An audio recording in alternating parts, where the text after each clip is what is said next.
Hey, what's up guys, it's Unleash here today, and we are back with another video on Sonic X Shadow Generations. And in today's video we have some more new screenshots for this game, and yeah, 9 days left for the digital deluxe version of the game. My body is ready, so yeah, without any further ado, ladies and gentlemen, boys and girls, let's take a look at the news at hand. Onto Twitter, WeSonic Rush 3D. There we go, I brought it back, now stop asking me. So we begin with the official Sonic the Hedgehog Twitter account. While Sonic and Shadow go through their journey in Sonic X Shadow Generations, what are the Chow up to?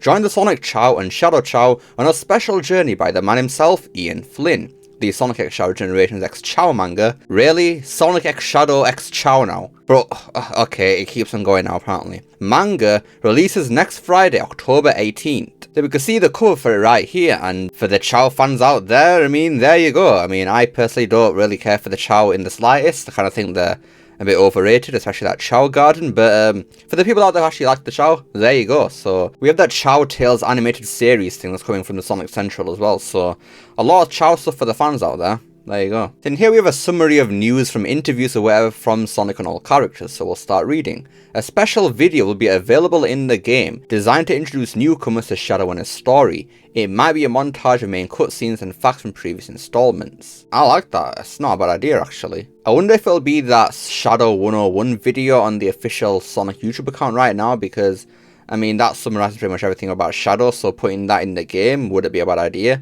But at the same time, maybe they'll be putting the whole of Dark Beginnings in there too. I think that should also be in there somewhere. Because I can't lie, just watching episode 3 and how it ends with Shadow on the shuttle to the Ark, I think that'd be a really nice segue to go from that straight to Space Colony Arc Act 1, where Shadow starts off saying something about how he's got him now or something, because obviously at the start of the stage is on that rail or whatever, you can see the Ark in the background. I think having that transition from the end of the Dark Beginnings, episode 3, would actually be really nice actually. I think that should be definitely a thing that's in the game. Terio's skin not only changes the appearance of the model, but also noticeably adjusts various aspects. Players may feel like they're controlling a completely different character. What do they mean by controlling a completely different character? Because I don't feel like it's going to be stuff like, you know, how Shadow controls or whatever like that. I feel like it's more so going to be his like animations probably. Because I'm pretty sure Terios doesn't have air shoes to skate with, so he would probably just do a regular running animation, right? And the question is, will they give him a brand new running animation or just reuse his animation from like Frontiers with Sonic or something? Because they could do some pretty cool stuff with the Terios animation or something like that, because Terios is kind of an interesting concept because he's like a weird looking Shadow, kind of, not really at all actually. But the point is, giving new animations that haven't been used before could give this whole new character personality. Maybe even the Doom powers look different wearing the Terio skin as well. That could be interesting. The original Sonic Generations used the principle of one level and one boss from one of the past games. The developers decided to apply the same logic for Shadow Generations. Well, if you know, you know that is not true for Shadow Generations, so let's just depressingly move on. Mephiles will have more of a guest role rather than fully participating in the story, and yeah, that makes sense. Mephiles is only here as a boss fight and nothing more, so he will be interested in the story or whatever. Nakamura said that fans from Japan will also get a glimpse of Gerald's journal. He didn't specify whether this would be an additional physical edition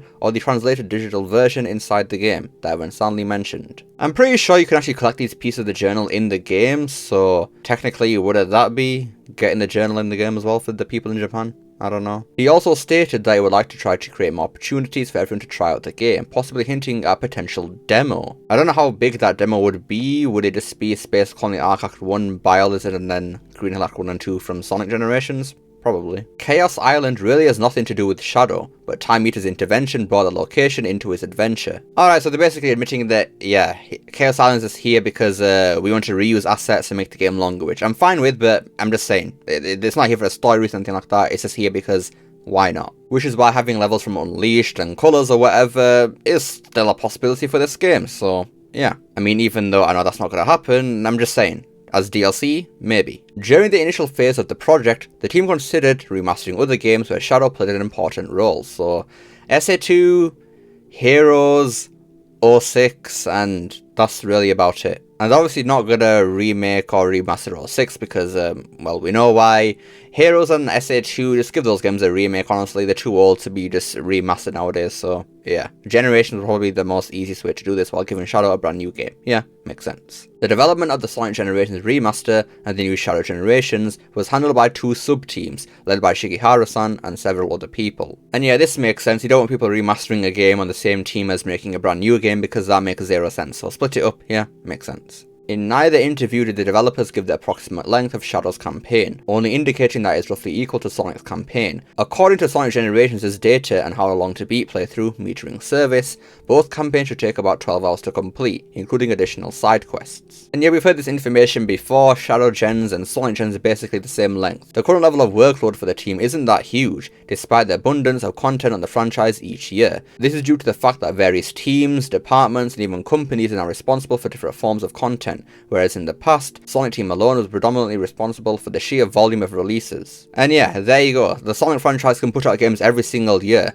not because Sonic Team is being crunched and kind of like that, but no, because we get separate teams, so Sonic games can release stuff every single year. They just have to outsource the franchise to other developers. Just make sure that actually good developers are not, you know, like Blind Squirrel or something like that. Nakamura admits that the franchise has had some tough times in the past, but believes that the lessons learned will help create more sophisticated and complex games in the future, which is already happening.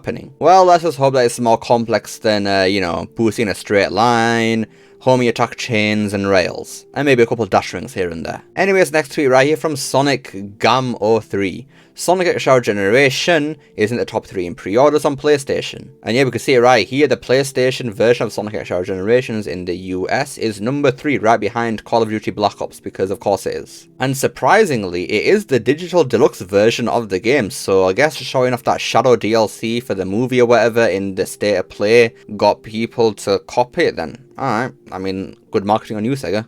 Good job. And then Sega Informant. Sonic X Shadow Generations is in the top 4 pre-order titles on the UK PlayStation Store, just behind Call of Duty Black Ops 6 and Horizon Zero Dawn Remastered. And yeah, once again, it is the digital deluxe version of the game. That movie Shadow thing really carrying this game right now, holy crap. I saw so many reactions to that state of play trailer or whatever with the Sonic part of it, and people were just saying that, oh, is that Keanu Reeves, or you know what, I might have to buy this game now, you know, oh my god. It's honestly kind of funny that all it took for them to buy the game was to have Keanu Reeves' Shadow in there, like, the movies really have done a big thing on this franchise, man. They really have. But yeah, in terms of sales and money, Sonic X Shadow Generations is seemingly going to be a big game for Sega. I mean, it's getting beaten by Call of Duty, which is obvious because, I mean, come on now, it's Call of Duty, and then Horizon Zero Dawn Remastered. I mean, that makes sense because PlayStation people have nothing to play in the console, so they gotta buy something at least to play. So Sonic X Shadow Generations being that high on the list, yeah, pretty good, man, pretty good. I wonder if it'll sell more than Frontiers, though. I do wonder, because Shadow, of course, it's Shadow the Goddamn Hedgehog, and they got the movie DLC in there as well, so I do wonder. And then we have the final tweet right here from Sonic Movie Updates. New picture of the movie Shadow DLC for Sonic X Shadow Generations. And here it is, and why the hell does this look so good, actually? What happened? I can't lie, when I first saw it, I thought it was like a fan render or something because of how good it looked, but what an improvement from that original model in the state of play, because if this isn't the same model here, then yeah, massive glow up here, because I don't know what it was about the original model, it just looked terrible, man, to me. It looked really weird. I don't know if it was like the lighting or something, because all the spotlights on him, but it just did not look good. But this though, yeah, this is it. This is the perfect movie Shadow model in a Sonic game. This looks really good, man.